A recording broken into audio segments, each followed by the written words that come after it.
Yeah, Black Light Syndicate. It's good. Yeah, they make some good shit. They do.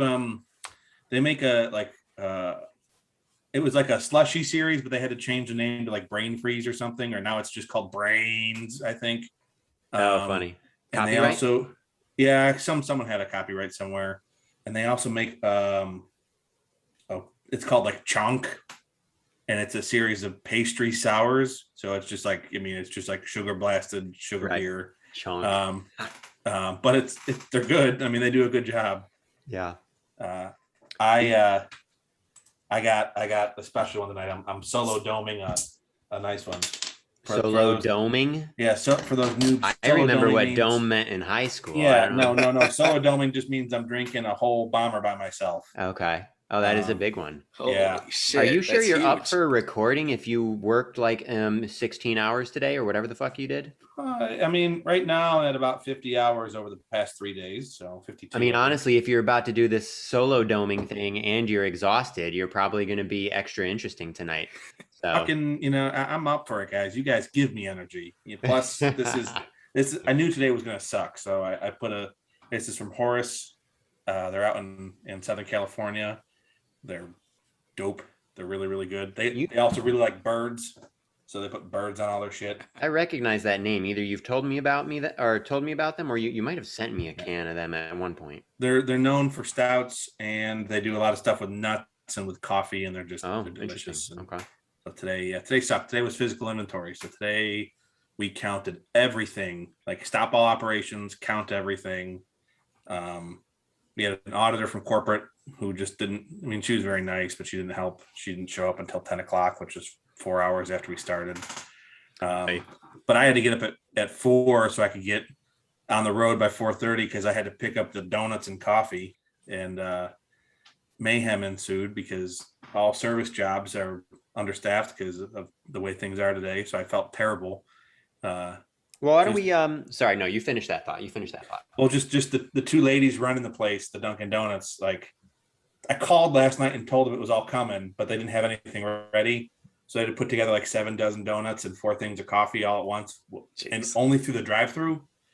So I, as they were doing it, I like knocked on the window and gave them a 20 and said, "Buy the drinks to the next 2 people behind me, and then keep the rest as a tip." And then you're a mensch. The guy 2 trucks behind me started honking, so I knocked again and said, "Okay, only buy for the one behind me and keep the rest yourself." Oh, good. Yeah, double mensch. Fuck that. Yeah, I mean, they're working their tail off. Yeah. So, well, I want to say something about this, and I'm probably preaching to the choir. The 6.5 podcast listeners that we have, they probably already know this, but the problem is not a labor shortage. The problem is wage shortage. The problem is that these massive fucking corporations with insanely rich executives who make millions of dollars a year are not willing to pay enough money to people to actually work and to live. So fuck those guys and be nice to all of your people working at Dunkin' Donuts or Wendy's or wherever. Okay? So that's that. Well, I agree with you there. I'll also say though, like, I mean, we're paying quite a bit, and we got kick-ass benefits, and I still can't find people. That's true. We did talk about that, and that's more of a mystery. That's more of a mystery. I mean, I told you just to get your Fauci ouchie, you get $1,000 on the spot, not on the spot, but you get $1,000, and they did a raffle for all supply chain folks. All those factory folks were entered to win a car. Like, and that's just incredible. Can you imagine getting $1,000 bonus for getting a fucking shot, dude? That's the easiest $1,000 you could make. It's the second one we've done. We did it for the flu shot too. I got my shots. I just didn't get the bonus, but everyone else beneath me got it, which is awesome. Like, that's such a nice way to really put the money where your mouth is. Yeah. But yeah. Okay. Kyle, what are you drinking? I've got Noda Lager Days. I don't want to take it out of the koozie because I already opened it, but I have this is the other side. We make beer, and it is our featured sponsor. Oh, nice. Protagonist. Oh, nice tie-in. Yes. Yeah, very good. Yeah, I got to find you guys a couple. Tim and I were there over the weekend, and we bought the last 2 koozies. So okay. to come in the future. Maybe our Yeah. sponsor can hook us up a little bit Yeah, here. I mean, I'm also I gotta show them some love too. Yeah, I was gonna buy something from them. Yeah, buy I some gotta merch or figure something out to make sure that we get some of that lovely Protagonist brew up here to Pennsylvania. So Yeah. we'll take care of them too. Yeah, definitely. Yeah, for sure. Oh, and before I forget, you guys just need to say happy birthday to the sleeping Bambino. It's our first birthday. Take that away. Oh, You're yeah. bringing the interference back. It was soft for just a second. Happy birthday, Stella. Well, Wait, yeah, what is I mean- it tomorrow? Yeah, so when Yeah. people listen to this, it will Holy be her shit. birthday. Yeah. She's 1 now? Yeah, she's 7. Man, that's fucking wild, dude. That she's already a year old. Jesus Christ. Yep, time flew for sure, especially with Yeah. the pandemic. It was like we weren't doing anything, and then bam, we were doing like a million things, but at the same time, just it's crazy to think that whole And year is gone. Way to be grown up and responsible. Meanwhile, I'm like, hey, look at the beer I got. Uh-huh. And I just got a couch. I've been living in my own apartment for like 3 months, and I just got a couch today. So, yeah. Guys, we are growing up. This is amazing. Wait, a comedian I really like talks about that. You know, it's like, wait, you bought a couch? Like you're supposed to find those. Like you bought a couch. Whoa, Ethan's getting serious. Like, oh shit. Yeah. Matt, is that voodoo from that hat from State College? Yeah, I didn't get this. I got this at their headquarters in Meadville, Pennsylvania. But yeah, that's the place I've been heading up to in State College. Such a good shout out. Got to make sure every episode I'm going to put on our social media. I'm going to put like I'm wearing Team USA for the Olympics, although I haven't watched a single minute of the Olympics this year. And I'll just put whatever we're wearing, anything cool. We'll take a picture, put it on. Eastman Wind Ensemble. I did my doctorate at the Eastman School of Music. The Eastman Wind Ensemble is actually a really famous ensemble. So there you go. It's like the S in that picture is as a bell for an instrument. Wow, right. Look at that. Now here's it. This is a really Southeast Pennsylvania. Well, and this is a big day for the pod. This is our first ever official guest, isn't it? It is. Guys. This is really exciting. Hannah, what's going on? This makes it what? Ethan, I have to tell you, I'm also a schlub. Or do I say a schlubina? Schlubina. I like that. I like that. I like that. Yep. So we can, even it out now, 2v2. That's right. Tonight it's two jocks, 2 schlubs. That's good. I really like that. Yeah. I didn't think about that when I invited Hannah to be on, and now I'm thinking maybe that was a mistake. Yeah, we don't want to give Ethan any more ammo or any more support. Come on. Well, we'll see. We'll see what happens. I have a feeling that Hannah is gonna back me up on any rants that I go on. I just have a feeling, but simply because you're Jewish, yes. Yeah. So, well, speaking of rants, don't you have one locked and loaded for this week? I'm kind of interested to hear again. Well, are you talking about the merge lane one? Yeah. All right. Yeah. So I want to talk about merge lanes, and then we can talk about our usual stuff. But since you brought it up, I'm gonna talk about merge lanes. So, people who know me know that I care very deeply about driving. I take it really seriously. And I also get like really, really angry. I have mellowed out a ton in the last few years, for real. I'm not even bullshitting you. I've mellowed out a lot, but I still get really upset. I still get really angry. Now, one of the things that drives me insane is when people sit in the left lane on like a highway and they have people passing them on the right and they're just not going that fast. Like even if you're going fast, if you're in the left lane and you got people on your butt, get the fuck over. It's a passing lane. Just get over. It doesn't matter if you're going fast. Okay. But that's everybody knows about left lane stuff. That's fine. Merge lanes, I feel like, are lesser known, which is why I want to talk about it. Okay. Now, yeah, the fingers are out.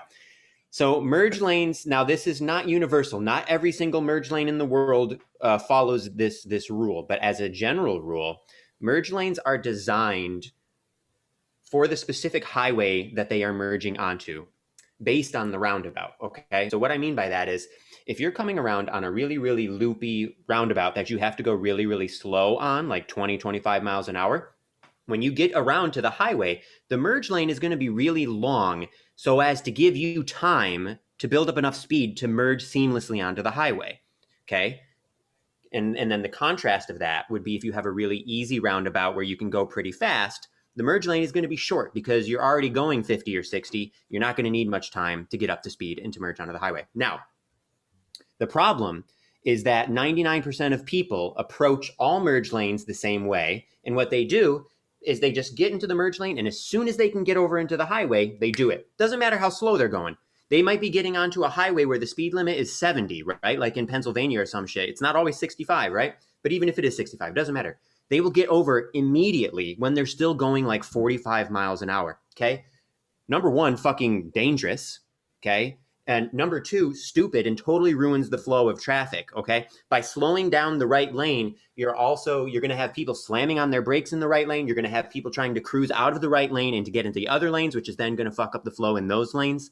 So, moral of the story is that highway driving is all about the flow. And if you merge like that, you're totally fucking it. Now, I don't want anybody to feel bad if they do this. I did this my first several years of driving. It didn't occur to me. I didn't notice. I didn't realize until like a few years into driving. So like it's understandable if people haven't like made that connection, but this is very important. And so from now on, listeners, every time you're merging onto the highway, pay attention to the merge lane. If it's a long merge lane, use the entire merge lane to get up to speed. By the time you're at the end of that merge lane, you're going to be going about 65 and you will be able to get seamlessly onto that highway without negatively impacting the flow at all. So there you go. I think the moral of the story is, Colin, I think we need to take Ethan to some of those merge lanes on I-81 North and Scranton where it's just 30 yards and a stop sign and just watch like I said, explode. like I said, dude, I live in Northern Virginia. In DC and in Northern Virginia, there are some that are really, really shitty. There are some spots where there aren't merge lanes. There will be a sign that says no merge zone, and you just have to get up there and just fucking like hope for a gap. So like I understand, and that's why I said I had the caveat at the beginning that this is not a universal rule, but it's a general rule. So do it when you can. When you have the shitty merge lanes, yeah, you just got to do what you got to do. But when you're on a decently planned highway that has the actual appropriate merge lanes, use them. So that's the merge lane rant. And that has been Traffic Tips from a Trumpet Player. Thank you very much, everyone. That's our newest segment. Oh man, Hannah, aren't you so glad that you just hopped in and got to hear that? First of all, I'm honored to. Yeah, sorry that you hopped on right before that. Yeah. And second of all, I'm taking this tidbit of knowledge with me. Oh man. Yeah. So good. Well, Hannah, we know we don't want to take up all of your time, and we brought you on here to culture us and to help us learn more about women's sports, what's going on, and tell us anything that you want to, because the segments are made up and the content doesn't matter. So you have the floor. You can ask us questions. You can tell us what's going on, who we should be watching, but what do you got for us?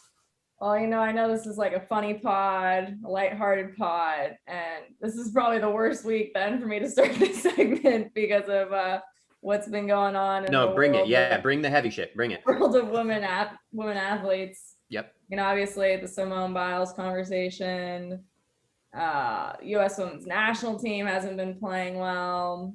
USA softball.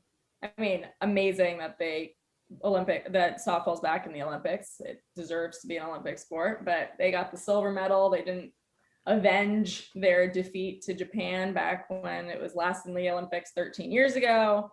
So I think the spirit around not just women's sports for Team USA, but a little bit Team USA in general hasn't been as hyped as maybe in some other years. Just, it's a little bit the pandemic, mental health stuff coming back up. But 3x3 women's basketball won the gold today. First time that sport has been in the Olympics, and the U.S. takes gold on its debut. Lydia Jacoby, swimmer, breaststroker, 17 years old from Alaska. First Alaskan Team USA swimmer. There's only one Olympic-sized pool in the state of Alaska. Holy shit. And totally upset everybody by taking the gold there. Did you see the watch party for that, by the way? Incredible. It was like the town rec center. It was huge. And there were so many people. It was awesome. I know. It was one of just brought tears to my eyes for sure. And then Katie Ledecky winning the first 1,500 meter race at the Olympics. I think the 1,500 meters has been a race for men since like 1908. So it's crazy that it's just now 2021 we're bringing that race onto the Olympic stage. But she was super emotional winning that gold, and US took silver as well. So that's your Olympic roundup for women's sports right there. Very nice, very nice. Yeah, and we have the US women's national team playing a knockout round game on Friday in a rematch of the 2019 World Cup final game against the Netherlands. So I'll be getting up at 6 a.m. for that one. A lot better than the 3 a.m. kickoff times that I was dealing with earlier. Yeah, what's going on with them? Like they seem kind of flat, I guess, for lack of a better word. Is it because of the new coach coming in and maybe COVID, also not getting as much time together? But do you have any inklings as to what's going on there? Well, someone on Twitter, I think, summed it up.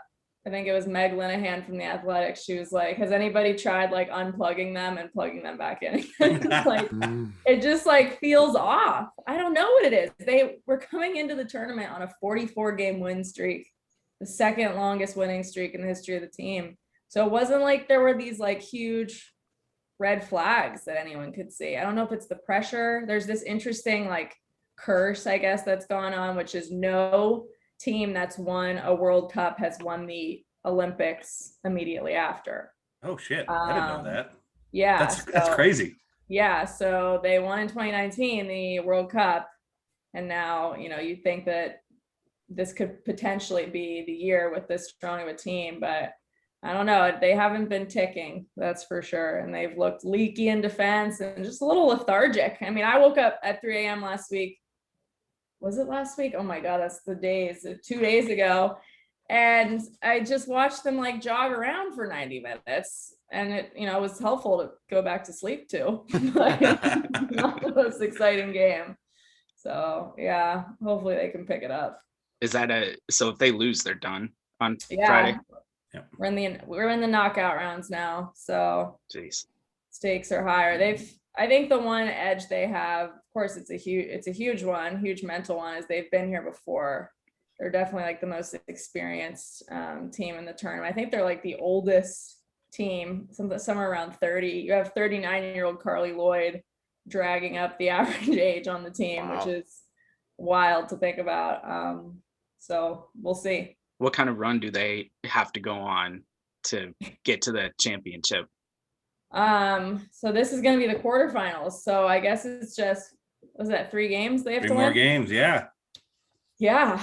And they could, if they win their quarter and semi, they could meet Sweden again in the final, which is who beat them 3-0, which is a shocking scoreline to wake up to.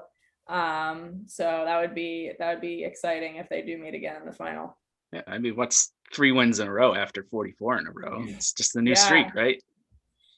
Yeah, but like I said, hopefully they can splash some cold water on their face, or I don't know what Megan Rapinoe needs to yell to get them to light a fire back up. But I know I haven't like seen any gifs or like anything like memes coming out like when the World Cup was going on. I know the world was totally different, and like it seems like it was 10 years ago, but like they were just on fire. Everybody was talking about them, and there was a lot of hype, I think, leading up to the Olympics, like you said. But I don't know.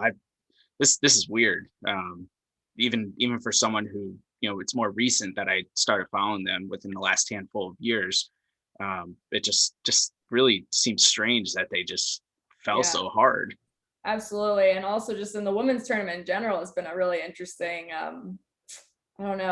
interesting stats, narratives. I mean, I think that the women's tournament was averaging about 5 goals a game in the first round, which is obviously crazy for women's soccer, or for soccer in general. One score line, like Netherlands beat Zambia 10-3, and then they beat China I think 8-3 as well. So I mean, that's the kind of soccer that I think would get a lot of attention, but just kind of shows that I don't know if it's everybody's defense is just asleep or something in the water in the Olympics where the performances are just different. But yeah.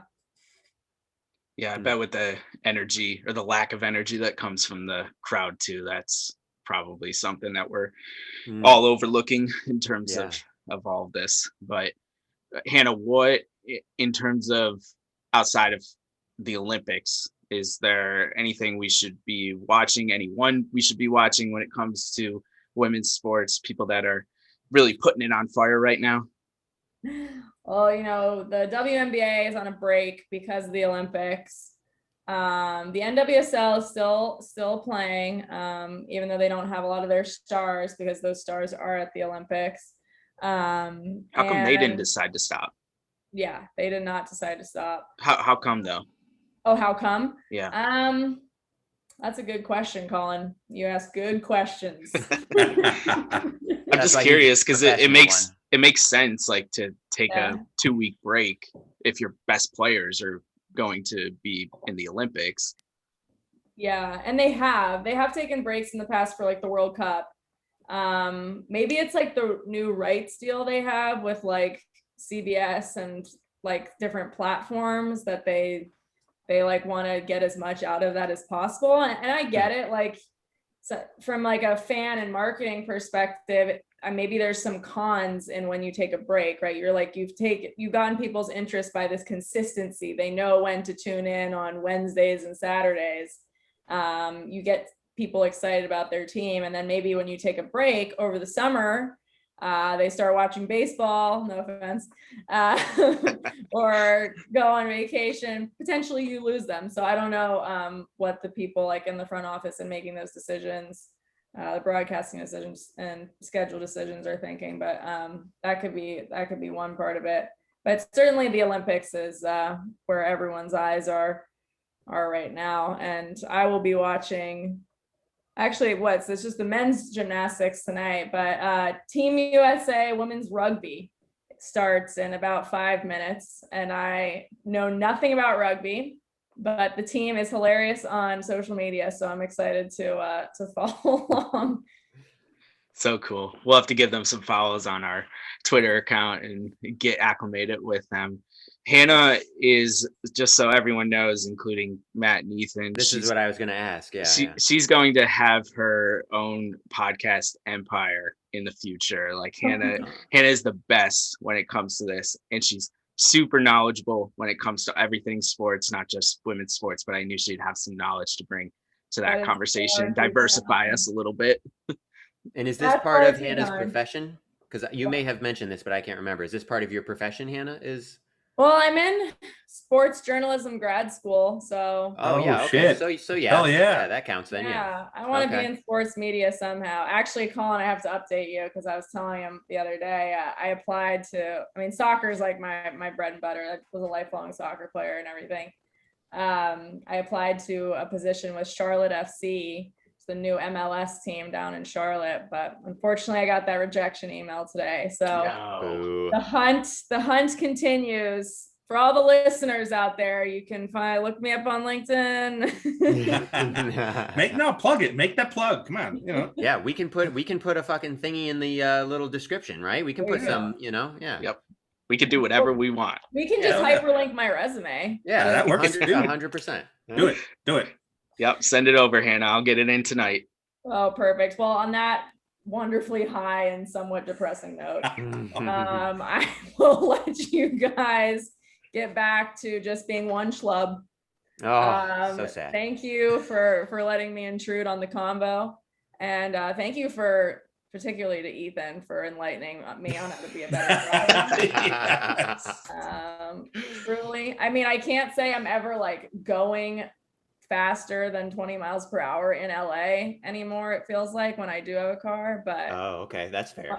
When I am on those open freeways, I'll be sure to keep your advice in mind. Beautiful. Thank you for joining us. Thanks for being here. All right, guys. Have a good one. Thanks, Hannah. See you, Hannah. Bye.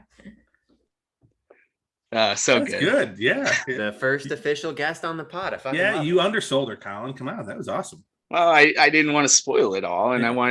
I wanted you guys to be excited and have some mystery around it. But We got an actual journalist on this thing. Look, Oh, look yeah. at that. We're going places. Well, Yeah. and see if next time, if she wants to, I mean, see what she thought. She might not wanna, but if she wants to come back on, it doesn't need to be just a short thingy about women's sports. She Yeah. can do that, but then she can just like hang and chat with us for a while Yeah. about whatever if she wants. Yeah, I mean, why would anyone want to do that? But I guess I'll ask her. But What do you, you're the one who thinks that people should want to do that kind of thing.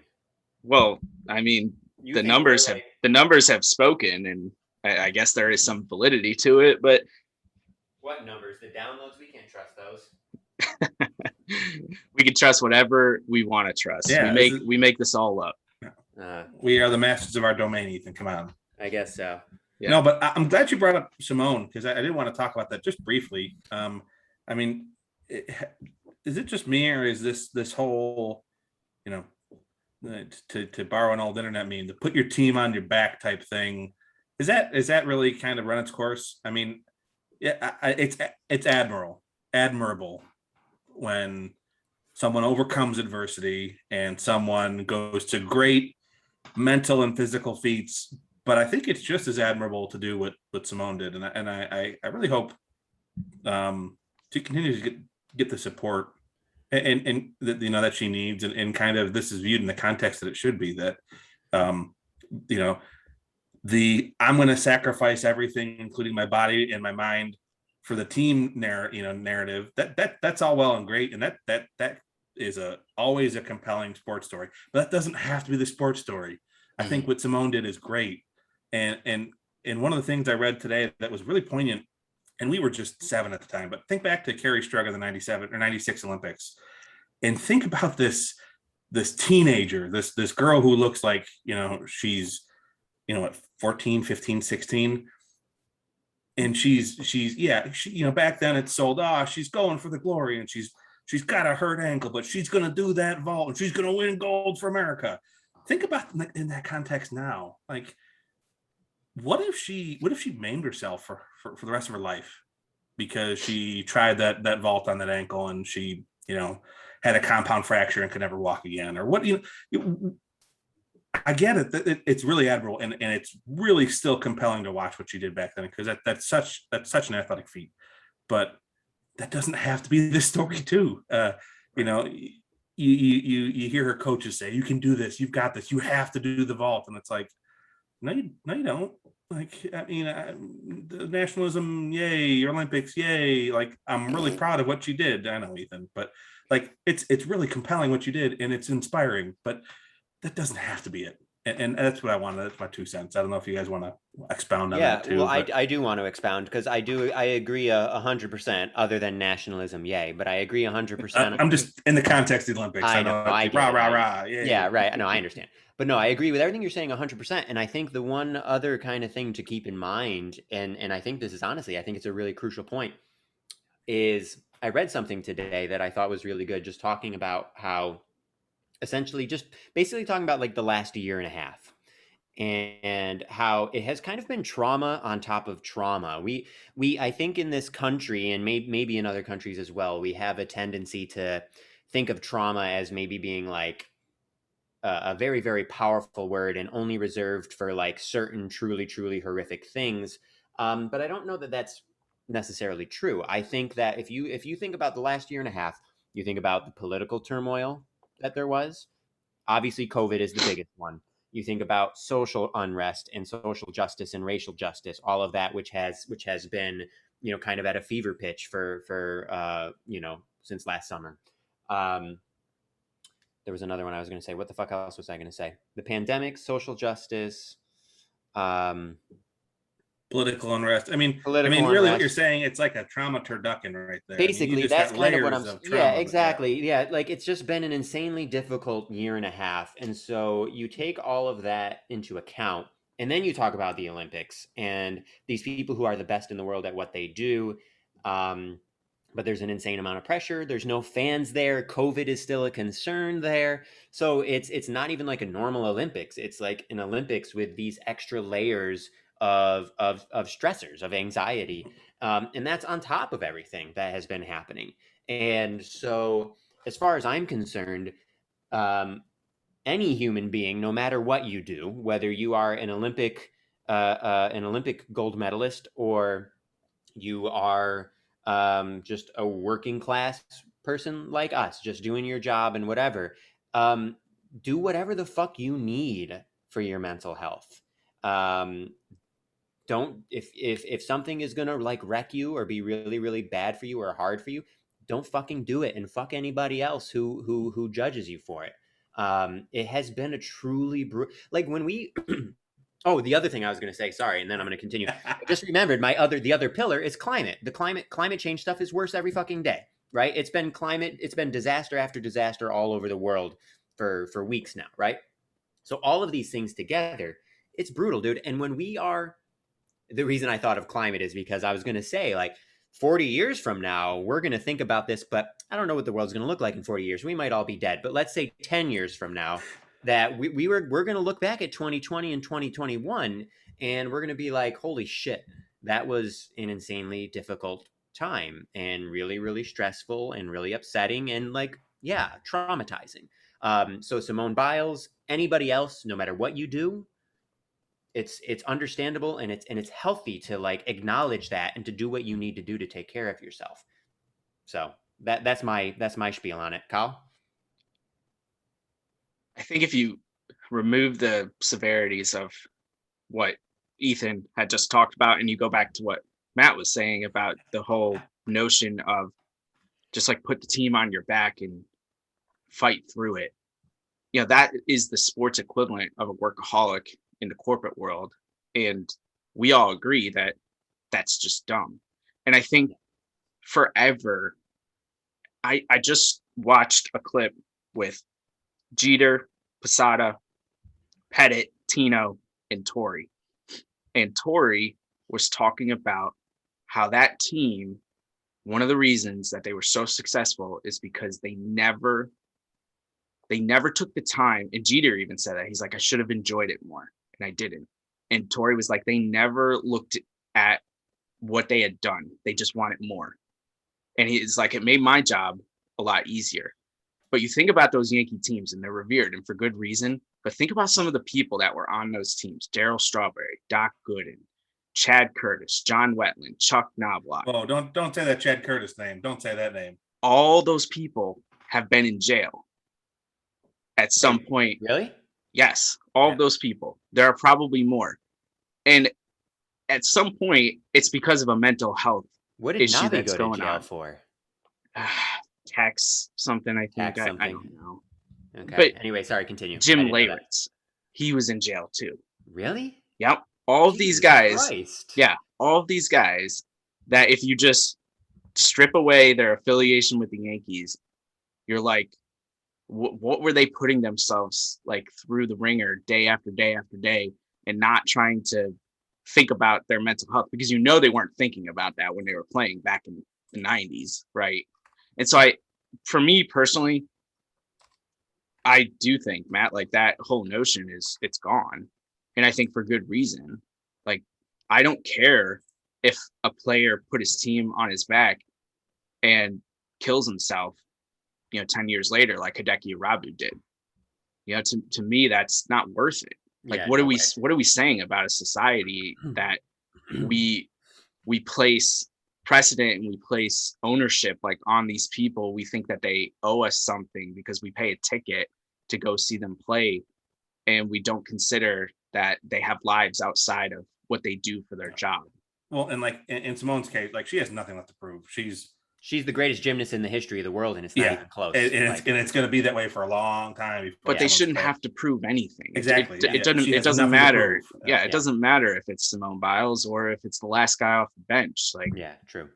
They're people, just like you and I. And you would hope that they would get the same type of help or seek the same type of help that any other individual in any other industry would. And I think more and more people, as we're starting to see, are in sports, but you're still going to have those. I mean, those trolls aren't going to go away on social media, but I think 10 years from now, sports are going to be completely different in the sense that you're going to see people taking a lot more personal time, whether it's for good things like the birth of a child or it's just, I just saw a podcast episode come out from Adam Grant, who's like a really well-known psychologist, arguing that we should give sad days, not just sick days in the workplace. Give people time off when they're not feeling good for whatever reason, or they're mourning, and not just because of a death in the family or something like that. So the world's changing. People need to get with it. People know, at least publicly, my history with mental health and some of the struggles that I've had. And so, I mean, I'm all for whatever you got to do to get in a good mental space. Go for it. Now some context there. Chad Curtis was a convicted sex offender. That's why I said what I said. I did not realize Colin was going to go to the jail route. Everything else, yes, absolutely And right. and I looked it up. Nabi did not have tax troubles. He had beating up women troubles. So, Oh, Nabi, no. which is really a no. shame. Very sad. I mean, He was just about to get man. inducted into the Twins Hall of Fame like the week That's before or right. something. That's right, Kyle. Yeah, it did. It said that. Yep. Mhm, Yeah. mhm. So that fucking sucks. But Yeah. anyway, that's not what this is about. But yeah, I just, since Matt brought that up, that. Yeah.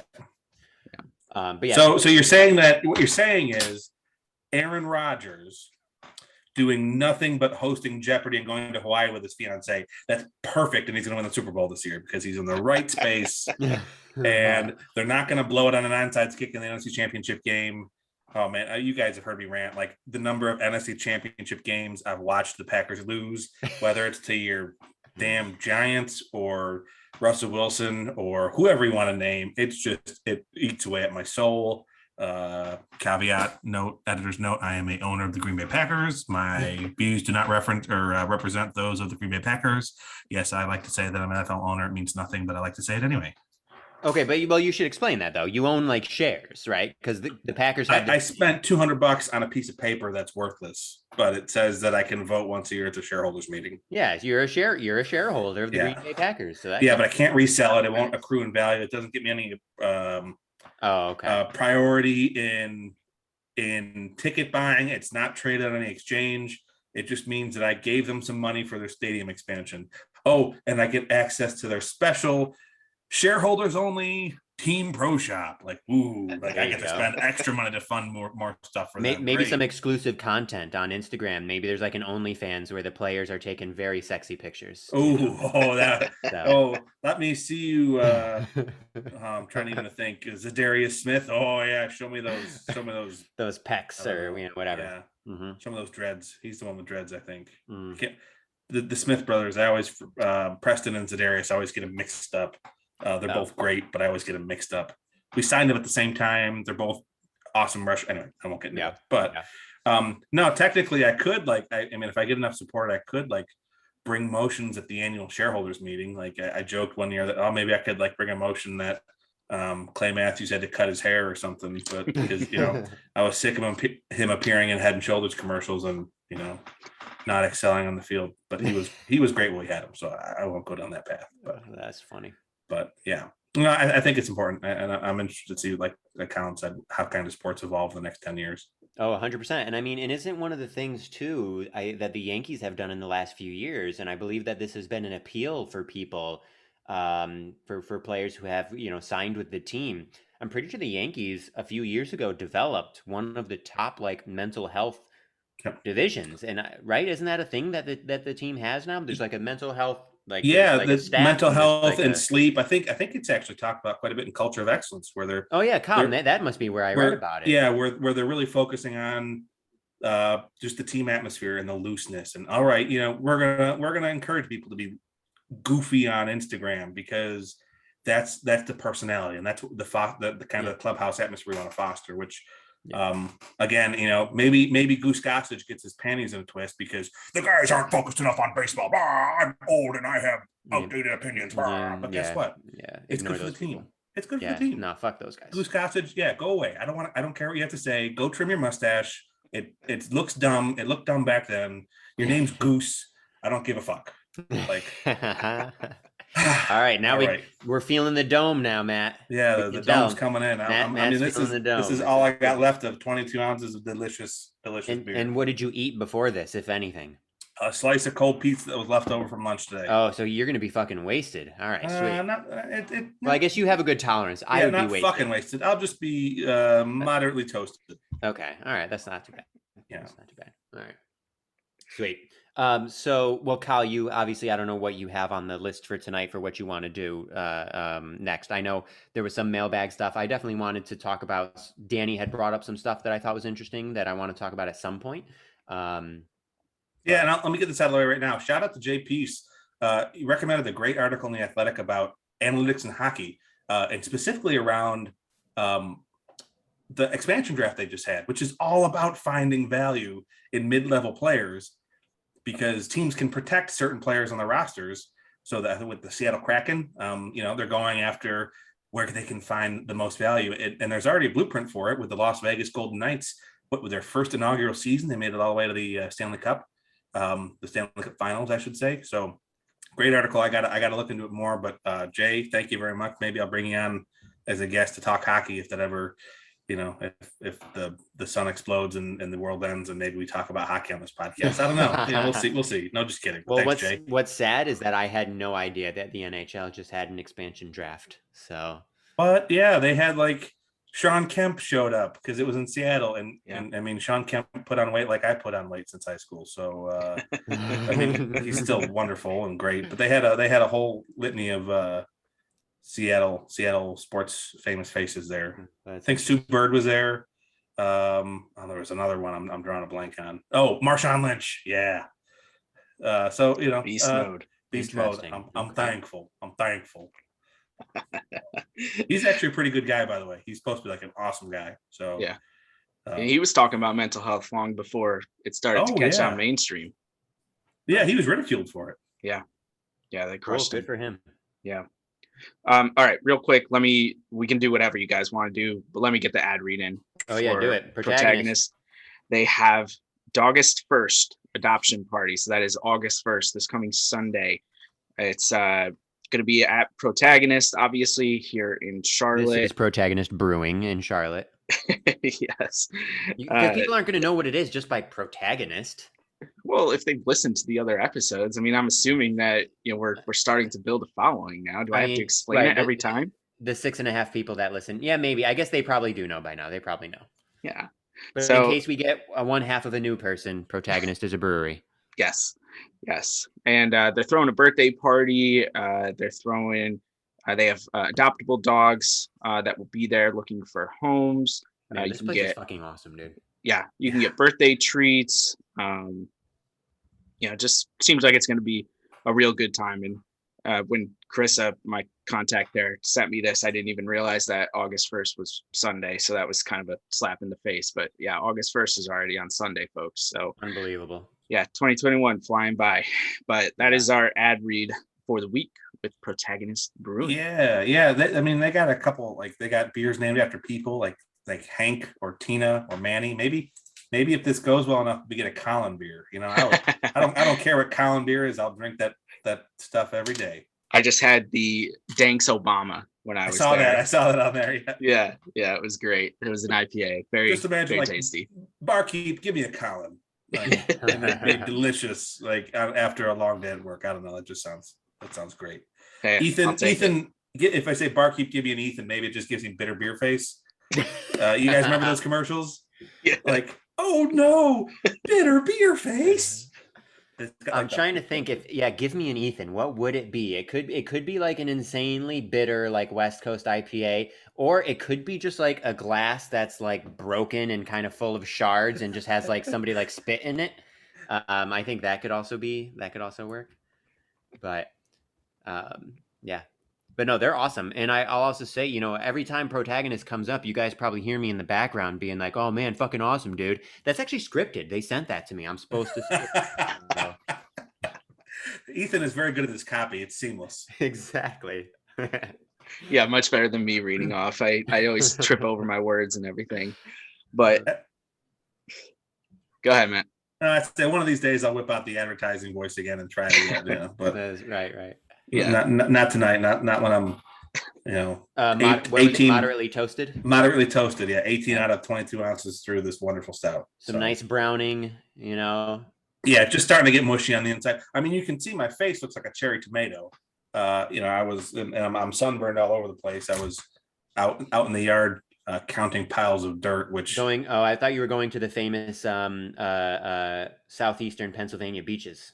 oh, um, you mean the Susquehanna River? I think that's the closest I get to a bottled body of water. I mean, obviously, I was joking, but the Susquehanna River is actually like really beautiful. I've driven by it many times, like on Route 15 and stuff. It's really beautiful river. No, I was counting a pile of dirt. It's much harder than it sounds. Like here's a 40-foot pile of dirt. You tell me how much dirt's in there. Like you have to count every speck, huh? You gotta. Yeah, I get like a 16-ounce, cup, a solo cup, and just like 1 cup, 2 cup, 3 cup. No, we use drones. It's actually kind of cool, but I won't go into that. Wow.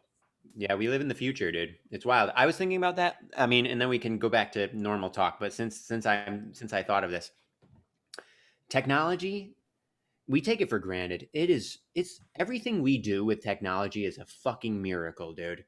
It's unbelievable. Like, so in addition to getting my couch today, I also got a TV. I hadn't had a TV yet, so I also got a TV.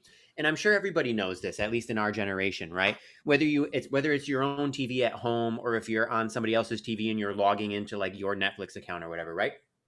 The way it works nowadays is on the screen on the TV, it'll either give you like a QR code or it'll give you a link to go to, right? It'll tell you what URL to go to. And then you just have to type in like a code on your phone or on your computer.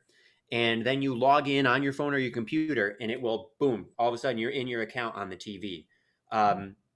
Which that alone is fucking amazing. The other thing that's amazing, so it's not nothing fancy, but it's just a smart TV.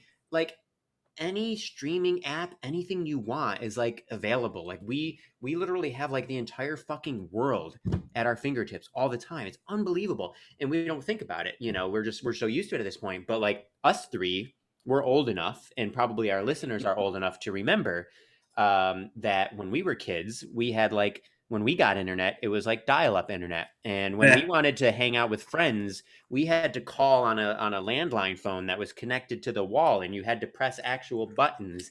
And if your friend didn't pick up, you would have to ask, "Oh, hi, is Colin home? Is Matt home?" So anyways, technology is just unbelievable. And, and even the worst fucking cell phone, the worst computer is a miracle. Yeah. Kids these days won't know the pain of being halfway through an online game and having your mom pick up the phone and just disconnecting you. Oh, man, you just hear that, that cacophony of beeps and over the phone as the mode. Oh man. Yeah. What are those days? Logging on the internet to get on instant messenger. Oh man. AOL. I left mighty a cryptic and what I thought was deep at the time away message. Oh, that was the best. All the away messages. So good. Let's put some song lyrics to a 1970s song I don't even understand in there. Look at that Matt Root. Oh man. That's so funny though that you say that. Like AIM was such a focal part of our generation's lives for like, I don't know, a good 2, 3, 4 years probably. Yeah. And of course now it's nothing. Like people probably don't even, people who didn't grow up with it probably have no idea that it existed or whatever. It's just so funny. And that's the other thing, right? Is everything just moves so fucking fast. I mean, it's been like, I think we probably got our first computer about 20 years ago, like when I was growing up, maybe slightly more than that. And think about how different things are from like those big desktop computers and floppy disks and dial-up internet to now. I mean, we're talking about literally in less than 30 years, the extent of those changes. It's mind-boggling. It's unbelievable. But anyways, this podcast is not about technology. I just get excited about technology. Yeah, it's been a good one though. We've been bopping around today. Well, I mean, this podcast can be about whatever we want it to be about. Yeah. So if I want to talk about technology, I can. Yeah, this is a really good podcast for people to understand that we will not just talk about sports. Like we will talk about merging onto the highway if we feel like it. So that's right. Yeah. And by we mean like Ethan ranted for like 4 minutes uninterrupted. And but people love that. I'll make sure I do some video clips for that and put it on social media. People. Well, now I'm thinking because you do a blurb for every episode. So for this blurb, well, obviously we have to have something. We got to center Hannah, our first official podcast, but then something about something about merge lanes. like you're a fucking idiot about merge lanes, and here's why, or something. That's a little too wordy, but Yeah. merge lanes can be in the blurb, I think. I like it. So I got it written down. Mailbag wise, I'm forgetting Danny's question again. What was he talking about? So I don't remember exactly. Kyle, did you write it down, or you did? I can read it. I got it right here. I'll read it and then you guys can get into it. So yeah, this came from my brother Dan. So shout out Dan for the first mailbag question. He said, "What are your guys' thoughts on having a Major League Baseball payroll minimum/floor? Example: every team needs to spend at least 90 million or some arbitrary number. With younger players being better than ever and being locked into years of relatively low pay for the value they provide, I could see how that might drive the game to be played a certain way to maximize that first payday in their mid-20s." This is something I've thought about before. I have thoughts, but I'll let you guys go first. Well, do you think that would solve the years of service games that go on? Because I think that's going to be the biggest thing that the Players Association goes after. Like, yeah, it's the years of service thing that's the issue. And for those the uninitiated, essentially, through the arbitration process, teams can control players and keep them under their own umbrella for a certain number of years. I don't remember how many years of arbitration you get, or league minimum. Yeah, we're talking superstar players making $500,000 a year, which is a lot, but not anywhere near the value of the rest. Yeah. And one strategy to maximize that time is to manipulate the time. You have major league ready players who are superstars who are being held in the minors until a certain point in the year, usually mid-June, so that they don't meet the minimum years of, the minimum threshold of years of service in the major leagues, meaning time games played in the major leagues, to start that arbitration process. It essentially delays it one more year and puts them under control. Be even later. Yeah, for the player, the payday will come even later. They won't be eligible for free agency until like another year beyond that. I still think there'd be time manipulation. Maybe it means those guys get paid a little bit more, because if a team had to spend, maybe they would. But I don't know. I don't know if that solves a problem. I'd love to see teams that are on the receiving end of luxury tax dollars spend it more. It's kind of infuriating to see the Jeffrey Loria Marlins or the Pittsburgh Pirates. Loria is essentially a genius. Yeah, Loria is terrible, but pocket that money instead of actually spend it on his team. He knew what the system was, and he didn't do anything against the rules. But he took advantage of it. He was brilliant about it. I'm not saying he's a good guy. I think he's a dipshit. But he screwed the Marlins, or he screwed Miami, and he screwed the league. But he followed the rules. So and he made himself some massive fucking profits. That doesn't mean he's not a dick. Oh no, he's horrible. Absolutely. Got to put a little stank on that dick. Yeah, but because that's extra special for Loria there. He was the one that screwed over the Marlins and Expos, or the Expos and Nationals, right? Like that was him, right? Yeah. Yep. So Expos and Marlins. Why did they ever let him back?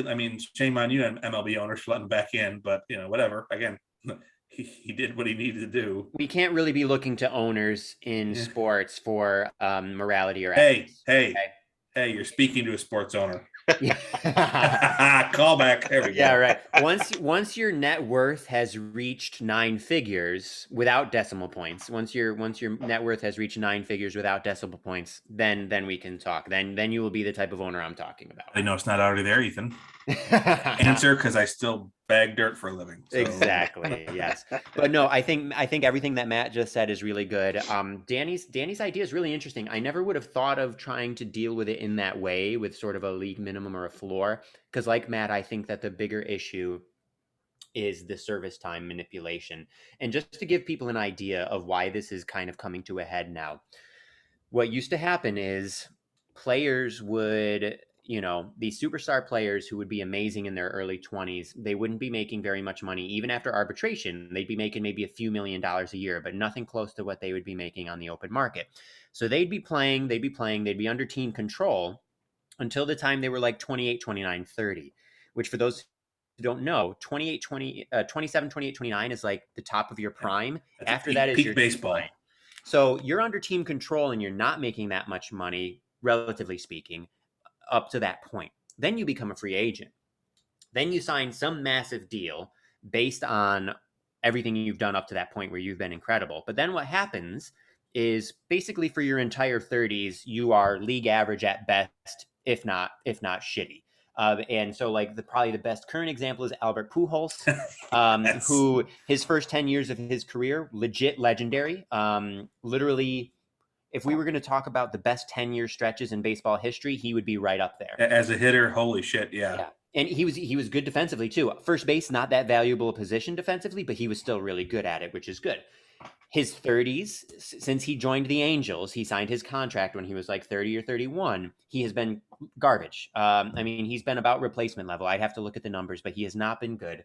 And this is pretty typical. Now, the problem here is, so Pujols is still getting paid because he signed in like 2011 and he signed a big contract. Guaranteed money in baseball, that is another foil to this. Right. But the problem now is that because of all the data we have, teams are not going to be willing to do that anymore. In 2011, they were still willing to do that. Miguel Cabrera, another example, similar time frame. People are not going to be willing to do that anymore. So if you look at somebody like Ronald Acuna or Fernando Tatis, whenever they eventually are eligible for free agency, if they were in their late 20s or 30 or whatever, they are going to be much less likely to get the huge payday that these other players have gotten, because teams know that the decline will probably be really, really severe as they go through their 30s. Why would you pay somebody $30-35 million a year when you know they're going to decline like that? Yeah. So then the problem is, so how do we address that? How do we deal with this service time manipulation? How do we make sure players, so for me, obviously, fuck the owners. The players need to get paid. So how do we fix this so that the players are getting paid in their 20s while they're really, really good, and that if teams are not going to pay them as much as they decline in their 30s, fine, they will have made their money in their 20s. That's what we got to figure out. And I don't know exactly what the answer is to that.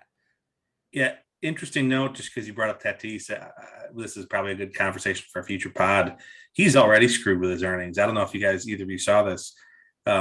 He actually signed a deal. It's something like a reverse insurance company, which interestingly enough, they go after promising young athletes. And he gets, I think as a 20 or 21-year-old, he got an advance, say $500,000 or $1 million. This company says, okay, you might be a superstar. Sign this contract. I'll give you $1 million or $2 million now. You're going to give me 10% of your earnings for the rest of your career. Oh, yeah. And Tatis is one of the people under the thumb of a company like that. So, fuck. So they're making the bet on you hitting it big as a star. Dude, that's because fucking predatory, man. Yeah, I mean, they're taking a risk. They're taking a risk and giving you money up front. I don't know what the actual figures are, but there to these companies, yeah. I mean, it's probably not much to these. Yeah, to them, it's like gambling on stocks, essentially. Yeah, like, okay, well, change. Yeah. So that's a good topic in the future. But yeah, I'd love to see some of these superstars hit the market at 24, 25, 26, where they can actually get absolutely paid. Now you'll have some like Judge as an example, who doesn't really reach the majors. He didn't really blossom until he was a little older. Yeah. But then you have others like fucking Mike Trout, who 20 years old, has been at the top of the game since he broke into the league as a 20-year-old. Yeah. So now he is getting paid, and good for him. And I think he will be good for a while. But that's not going to be. But he's also kind of an exception, because he will be. Not only has he been so good throughout his career, he has been really consistent and he's actually kind of gotten better like every year, which most people don't. If they're really, really good, they'll stay really, really good in their 20s. But like Trout, if you look at his numbers, if you look season by season, every single season, like one thing that maybe wasn't amazing the previous year improves exponentially. Like literally something every year does. I mean, he's incredible. So yeah, he got his big payday. But now. Yeah, sorry. Go ahead. Well, I was going to say, to steer this, because we've already talked about Trout, so I want to steer this back to Colin and Danny's question. Well, I was going to say, let's get back to Dan's question. So the NBA has a salary minimum, right? Like they have a floor, correct?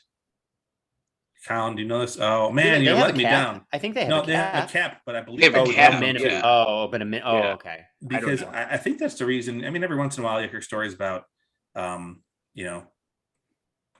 Joe Smith getting max deal. I think Joe Smith is the name. I could be exposing myself here, but With the I think, Hawks. yeah, you get like you guys who are they're good, but they're not elite, but they're getting max deals because teams have to spend. I don't know if it's the NFL or the NBA, but I want to say there are other leagues, professional leagues that have salary minimums, like salary floors. Yeah, So I'm gonna. there could be something like that in the NBA. And I think, like Matt, while you're looking that up, so the two biggest problems in baseball when it comes to the money is the discrepancy between payrolls, which has continued to be a problem even with the luxury tax that was put in place after the 2000 season. And then, as you guys have already talked about pretty extensively, the service time and the amount of money that these young stars, or the lack of money that they're making Yeah. when their value is way higher. Highest. Yeah. To answer Dan's question, though, I do think a minimum salary could be helpful. And here's why. Well, so maybe this is just me being a bitter Yankee fan, but I am sick and tired of teams like the Rays and the Athletics crying poor all the time when we know that they're really not that poor, Yeah. that they have much more money that they could put toward their payroll, that they explicitly choose not to. And it drives me fucking crazy. And so I want owners to put money into the pockets of the people who are making them money.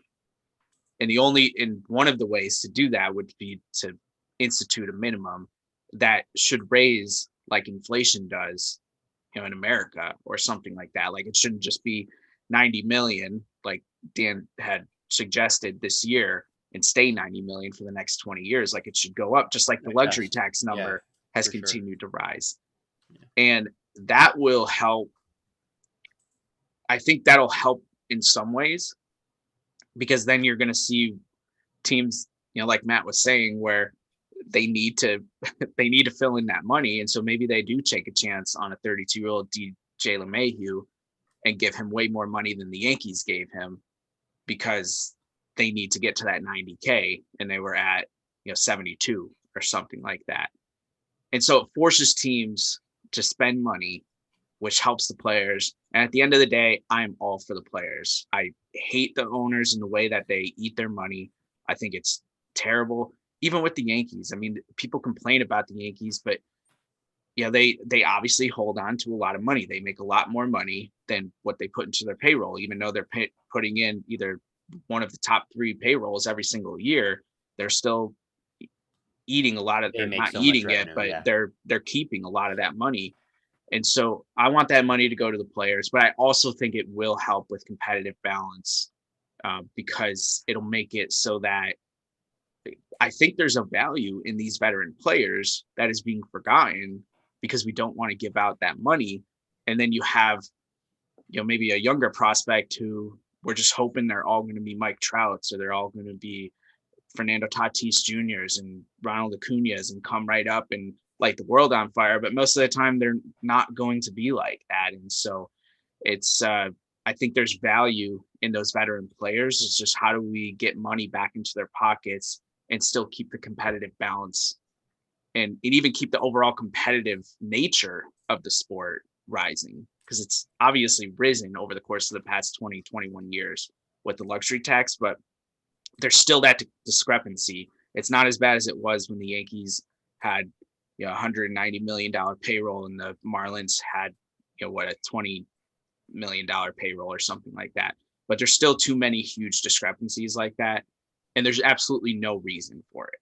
Like there's no reason that the Rays shouldn't be paying more money to the players on their teams, or that the A's shouldn't be paying more money. They have way more money than they will ever lead you to believe. They just want to cry poor, and I'm sick of it.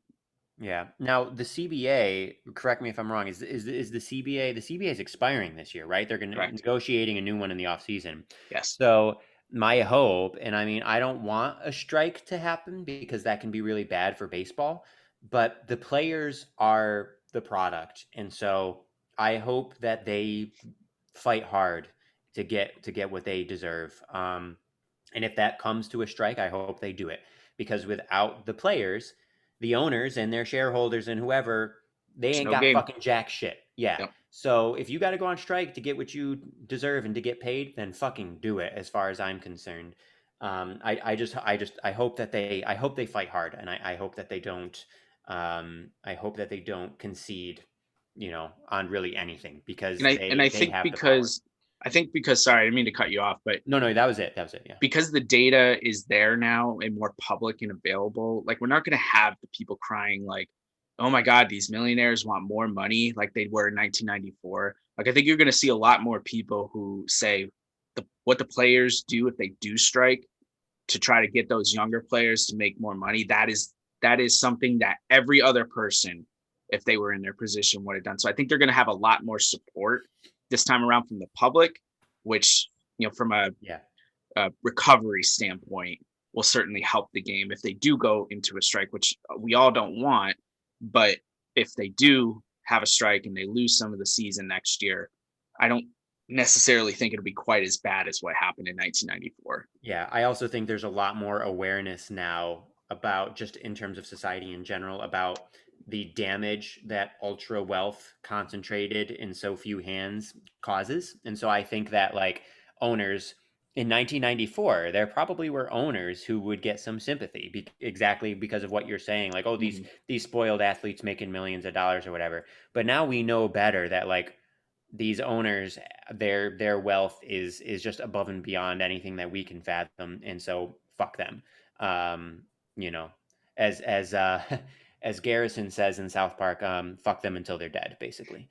So, but yeah, no, I think that would help too. I don't think there will be any sympathy for owners. If there is, it will only be for fascist from fascist bootlickers, which is fine because fuck them too. So.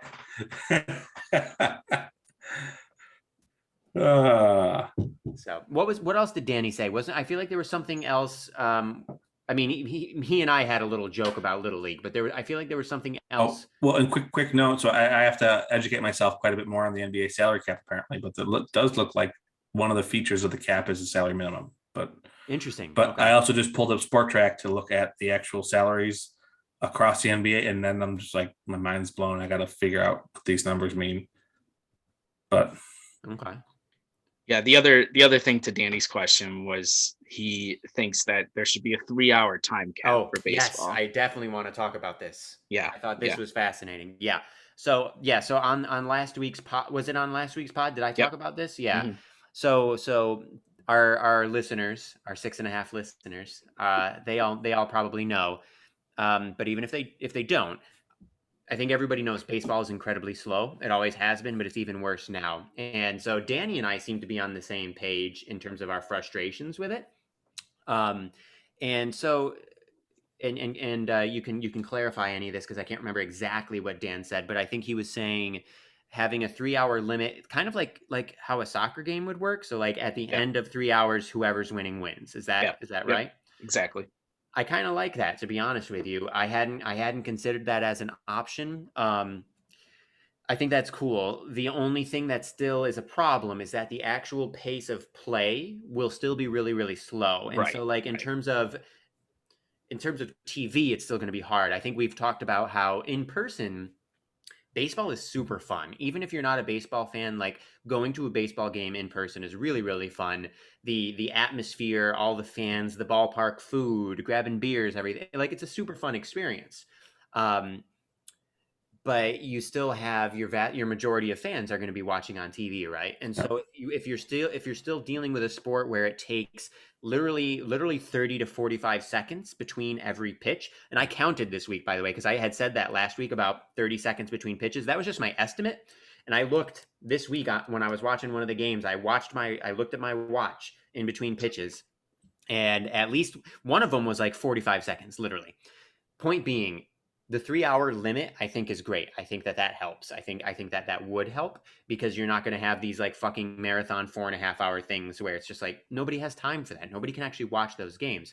But in terms of the actual pace of play in the game, we still have to do something about that. I don't think it's sustainable to have the game be as slow as it is. And Matt actually had really good points last week. And Matt, maybe this is what you were going to talk about. I'll let you go next. The nature of how the game is played right now is kind of a problem in terms of the fact that it is, in so many cases, home run, strikeout, or walk. And Joey Gallo. Sorry. Or yellow? Joey Gallo. Joey Gallo. Oh, Newest okay. Well, Yankee. let's talk about Gallo. We'll talk about Gallo after. But yeah, you still got to figure something out for that pace of play. I think. I don't have an answer for that. I mean, you got to focus on the pace of play before you focus on a time limit, or else the fucking Orioles will get a 1-0 lead on someone and throw the first 7 times between every pitch. So it's like before basketball got a shot clock. I mean, my dad used to say he just would dribble around all the time. When you do a pitch clock and you actually enforce it, you do a pitch clock that's like 15 seconds and you fucking enforce it. That's one thing. Remember back in the day when we thought Steve Traxel was a slow pitcher because he took 20 seconds between pitches? Yeah. Like, figure that out too. Yeah, and also in another thing too, by the way, it's not always the pitchers, right? So like, okay, so a pitch clock at like 10 or 15 seconds, that would definitely help. But it's the fucking batters too, dude. After every pitch, so many batters, they won't just like they won't put 1 foot out of the box. They will take a fucking like tour. Okay, they'll like tour the whole on deck area between every pitch. Like, oh, I'm just gonna go for a fucking leisurely stroll. Like, what are you doing, dude? Like, it's insane. So that's the other thing. So you make a pitch clock and you fucking enforce it. You say, if you don't throw your pitch in 10 seconds or in 15 seconds, that's an automatic ball or whatever. I don't know. You come up with some punishment that makes it worth, following the rule. And then for the batters, you say no more fucking joy walks outside of the box. You can step 1 foot out of the box. You can fix your batting gloves, but you got to be ready. Like, that's that. And if you do that, if you have a pitch happening every 10 or 15 seconds, I think that helps a lot. I'm not saying that that's like the total solution, but I think that makes a big difference. But it's my routine. I need to unlace my shoes and sing "Skip to My Lou" 17 times and off keys. You know, these guys. Yeah, I know, right? But these guys are the best in the world at what they do. Fucking figure it out. Yeah. If you want this game to continue, you love this game. If you want it to continue, you got to make some adjustments. Yeah. You know. So yeah, and that's only one point or one part of the problem too. Like the other part of the problem is putting the ball in play. That too. That's a whole nother issue that we're already running long, so I don't want to get too deep into it. But oh yeah, I guess we've gone over an hour a good amount this time, haven't we? Yeah, we have a ton of topics still on my sheet here that we're obviously not going to get to today. Well, the podcast is my favorite podcast, and the podcast usually goes for like close to 2 hours. Although not now because they're trying this new format, but traditionally it goes like 2 hours. So you and Colin and Joe Posnanski, man, like I don't think Colin loves Joe Paz as much as I do. Joe Paz is my favorite sports writer, and Mike Schur is my favorite TV person. So then the fact that they're good friends and they have a podcast, it's like my favorite thing. So, I like them a lot, and Joe lives in Charlotte here with which me, is awesome. So, yeah.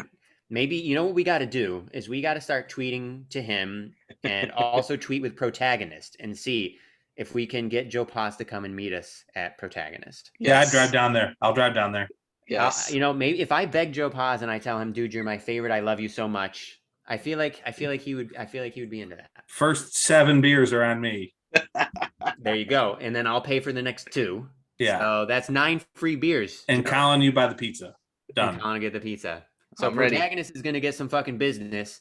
Joe's going to get a lot of free drinks. I mean, it sounds to me like it's a pretty goddamn good deal. But great deal. And I think it's an awesome way to end this episode. So say goodbye. Should we talk about Gallo though? Should we talk about Gallo real quick? Well, it's not official yet. Let's see how it goes a week from now. Yeah. I hope when we wake up that the medical and all the players that are going over, assuming it goes through, I like the deal. Not only is he a good left-handed bat, but he's a really good fielder. That's my Reader's Digest version. We can talk about it more next. Three outcome hitter. The evil empire is back. Say goodbye to the podcast. Bye, podcast.